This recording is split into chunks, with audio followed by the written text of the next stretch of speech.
Now for a reflection on how life has changed for New Zealand's Asian community over the last 18 years. 18 years because the very first Asia Downunder programme went to air in April 1994 when it was called Asia Dynamic. The very first show was launched by presenters Melissa Lee and Bharat Jamnadas. Namaste, kia ora, apa kabar, sawadee krap. Annyeonghaseyo, ning hao, konnichiwa. Greetings from Asia Dynamic.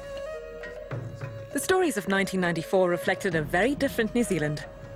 With an Asian population of less than 100,000, New Zealand was still looking to its European past. But the Asian population was growing. Take a walk down Queen Street today and it's easy to establish the change that the city has seen. Any visitor to the heart of New Zealand's largest urban centre could quite easily compare this to Hong Kong or even Shanghai for that matter. The numbers spell out the story. 10 years ago, the Asian population had been rapidly rising, reaching 250,000. 5 years later, the 2006 census revealed that there were 100,000 more. While the latest census figures were postponed because of Christchurch, what is certain is that more than 10% of New Zealand's population is of Asian descent, and by far the largest proportion live here in Auckland. 1 in every 5 Aucklanders today are of Asian descent, so that's really a critical mass that's beginning to create a striking difference in the way Auckland operates and thinks. So what exactly are those changes? Well, we've asked a mix of academics and commentators for their thoughts. Manying Ip from Auckland University's School of Asian Studies, Dr. Changzu Song is from the School of Asian Studies too, Robert Khan, CEO of Indian radio station Radio Tirana, Helene Wong, writer and listener columnist, and Kanu Patel, past president of the Auckland Indian Association. They've all been long-time residents of New Zealand and have seen firsthand the tangible transformation throughout the country. Even the retail signage spells out the changes. In some Auckland areas, the English is all but gone, replaced with several Asian languages. Well, you can't really get more Asian than this place, can you? No, well, this is my favorite shopping place to get all the Chinese food stuff.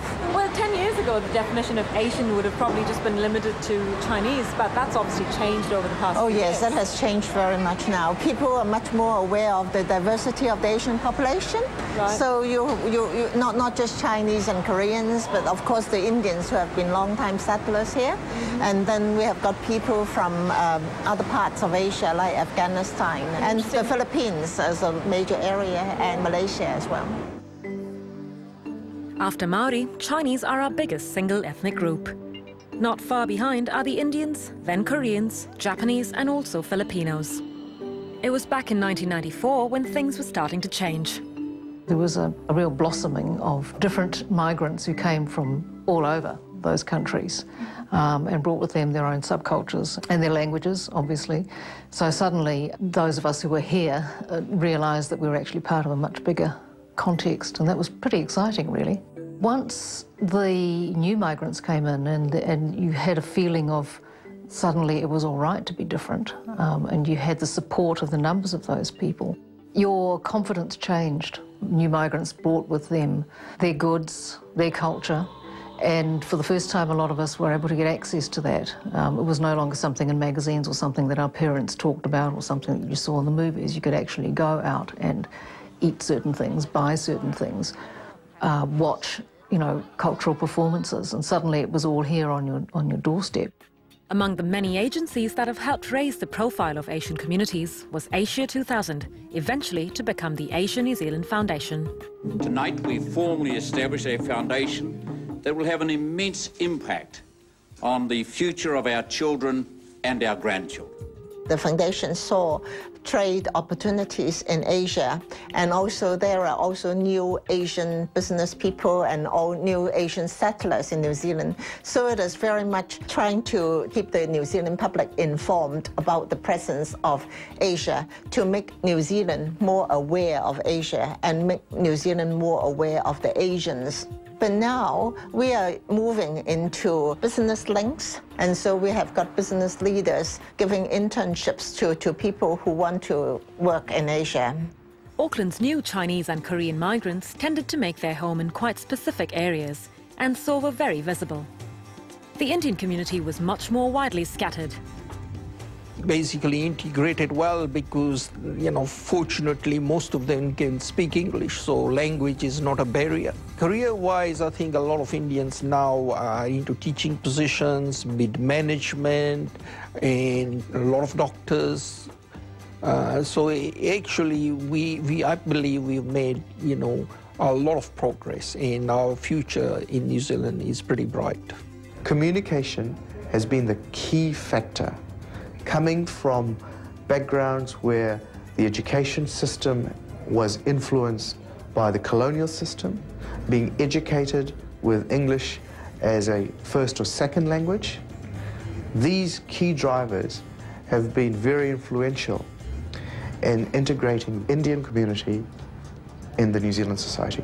More people are getting settled here. There's better systems in place to accommodate the people that are coming in. There's better retraining facilities available. There's better access to jobs. And I think a lot has changed since then. There have been a lot of success stories. It's been a similar story for the Chinese.